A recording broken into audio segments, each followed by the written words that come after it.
लीजिएगा इस व्रत शिव महापुराण कथा को कि व्रत बहुत बड़ा है, बहुत बड़ा व्रत है,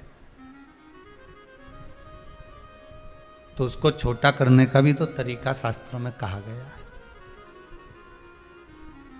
गुरुजी, हरतालिका तीज का व्रत इतना भारी होता है, करवा चौथ का व्रत इतना भारी होता है, तीज का व्रत इतना भारी होता है कि हम कुछ भी नहीं खाते, यहां तक कि मुख में जल भी आता है ना तो उसको भी हम निगल नहीं सकते।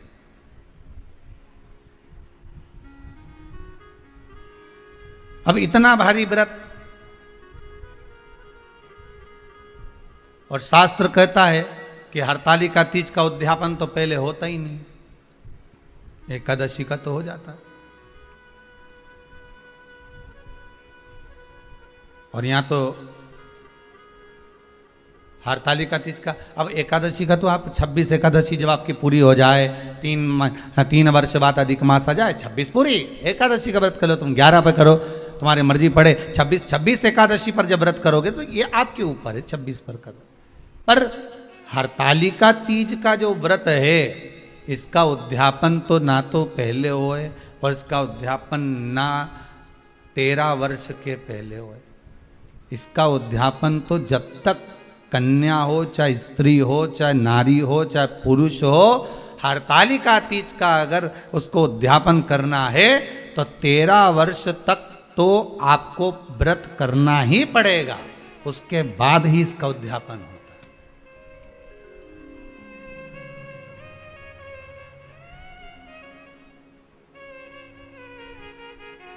नहीं तो कहीं कहीं की माताएं तो बड़ी होशियार सोच के बैठी थी कि अब की साल उद्यापन कर, तो 13 वर्ष अगर आपके हो गए व्रत करते करते हरतालिका तीज का।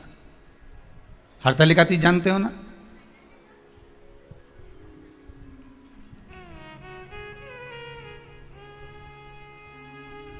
तेरह वर्ष अगर आपके हो गए भगवान की भक्ति को धारण करते करते, 13 वर्ष अगर आपके हो गए हैं भगवती स्मरण करते करते,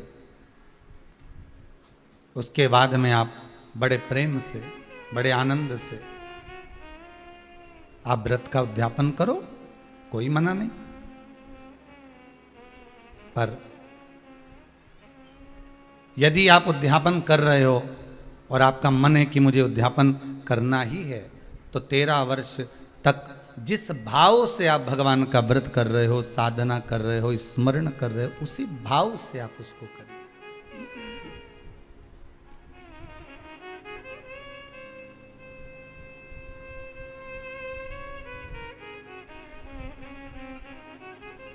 गणेश चतुर्थी के एक दिन पहले आ जाती है, सहज भाषा में समझ लो तीज को, हस्त नक्षत्र तृतीया।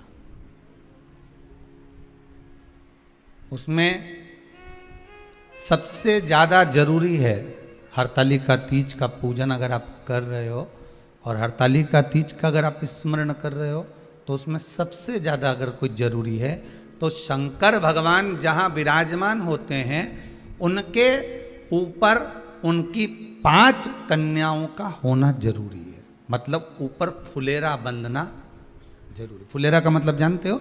एक जैसे शंकर भगवान नीचे विराजमान है और ऊपर जो जलाधारी बनती है ना, तो जलाधारी की जगह पर शंकर भगवान की हरतालिका तीज के दिन जब नारियां पूजन करती हैं, माताएं पूजन करती हैं, कन्याएं पूजन करती हैं, तो उस पर जलाधारी की जगह फुलेरा बनता है, मतलब फूल की मालाएं उसमें लटका दी जाती है।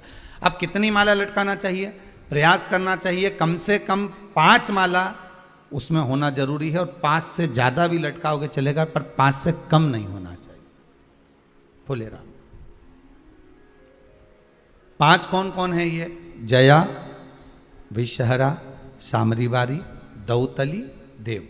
शंकर भगवान की 5 बेटी है। इससे अधिक अगर आप लटका रहे हो तो शंकर भगवान की और भी बेटियों का व्याख्यान है, मनसा है, अशोक सुंदरी है, ये शंकर भगवान की पुत्रियां। नर्मदा जी का स्मरण आ जाता है, नर्मदा है, तो ऐसा बेटियों का तो आप ज्यादा लटकाओगे चले जाएगा, पर कम नहीं।